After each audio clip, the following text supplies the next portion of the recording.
look at the record of proceedings, the judgment, and if,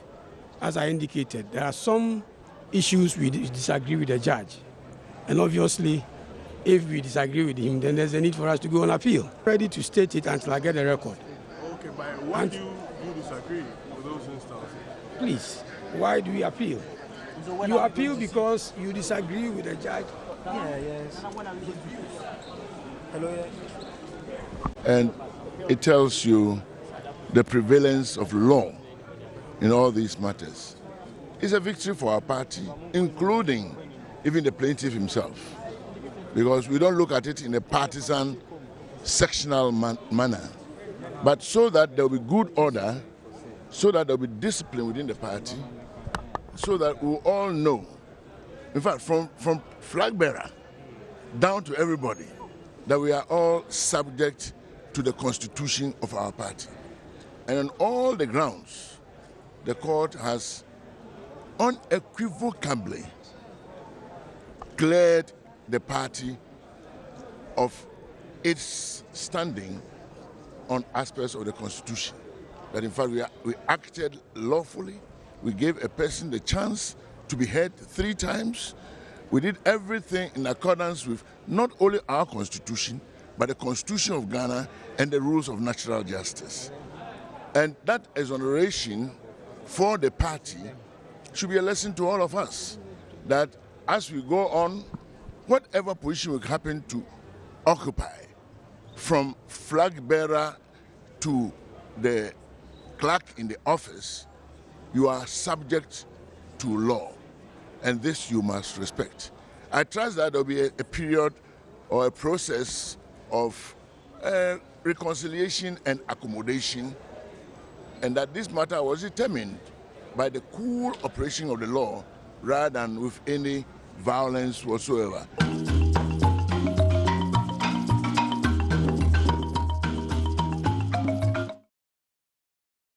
So, Yasaba, both sides within one party,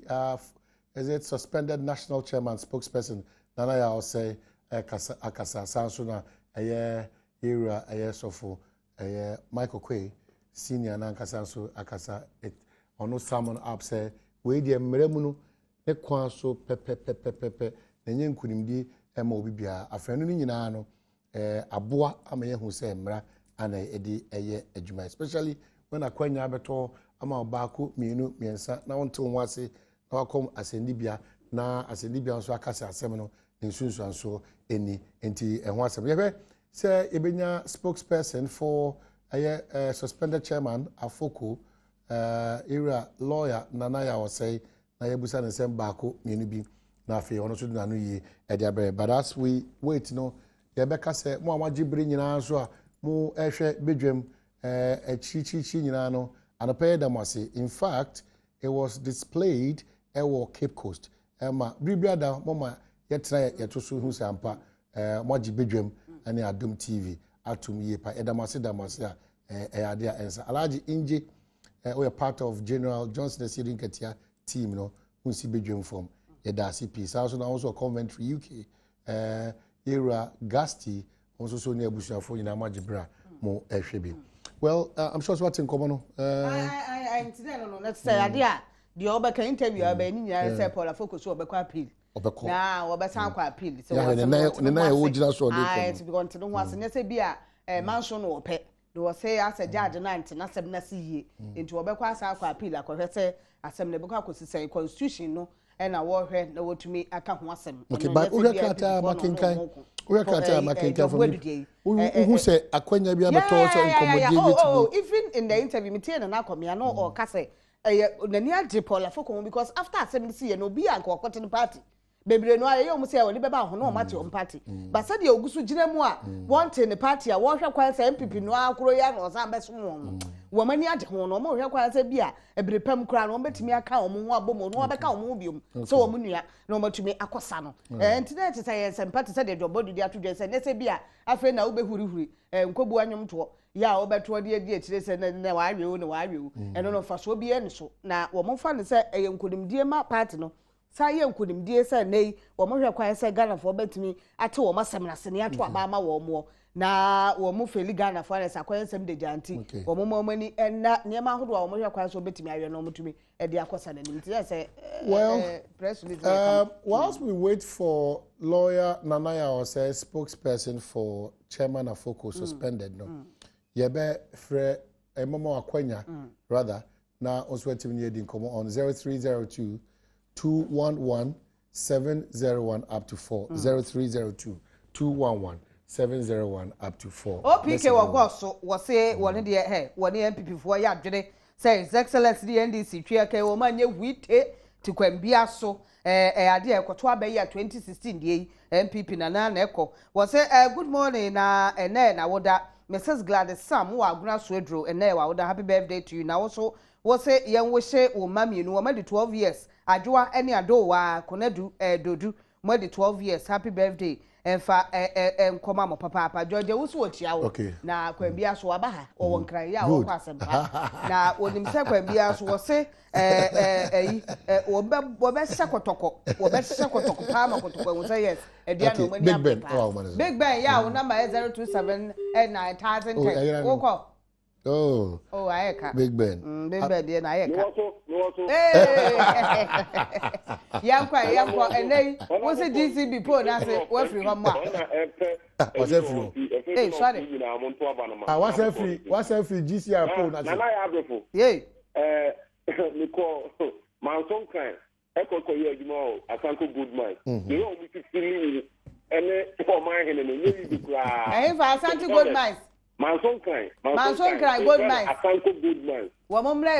mumle good ye tia o mo papa o mbe o ba na ti o mi tatete na na tete obu nyina film group a ya o mo na we say baby o mra na dire de enkabo mu na ewo MPP amayiku ni so enkabo mu ba e ma nkuni bi ma pa no atimi akoto na wo hwe de ya esi breze nkania fa light of ni ade a ekoto nyina we nyina yo opportunity na MPP amayiku ni ke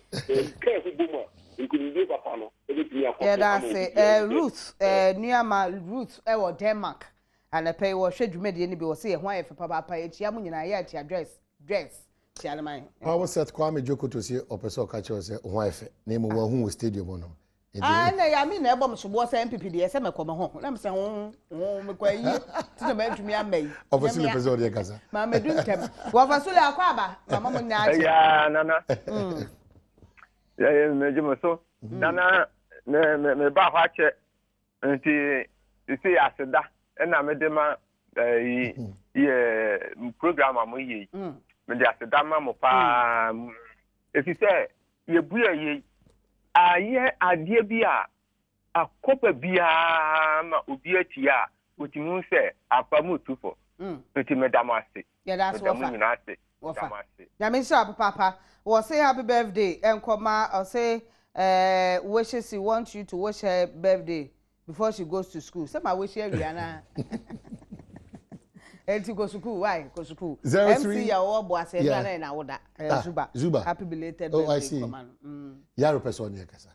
yaro akwa ba yo nana ya be fo me tia wa koko wura ba ana nana koko wura ba yaro obuase na kasa yaro me so chia obuase e ma me why obuase ya yaro obuase na kasa yeti yo wate yo babichia alaji nobody na mechia magajia dongo magajia ono so mechia na anapai yo nana refo pro afoko asama odi ne de no kra no anu no ekwan ofaso di na asama de eye ono no sanko ape no hwe de asama be kwa kwesi ne ohu de koso that's chief nanansia na ye ya wo won kra ha mimi hine na okaza okay number 2 hinu no odeno ho wonya kokora o hu na mo se go akokora na bi wonya kokora ya wo wankra ha se yi wo so fili ya papa enti ana pe na naye ya tia papa na naye ya tia na berima enim mante chief of teacher mante ene minta teacher mante so chia no wo so chia ye mienu nyina ya de Karim be wie na afi yakọ ye ne nua be medin komo Karim som Karim assalamu alaikum Walaikum salam. Komna muhuye. Wanchi boko de. boni bia ni wanti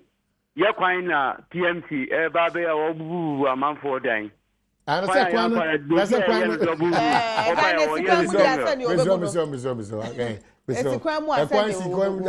si kwan mu dia wadaroma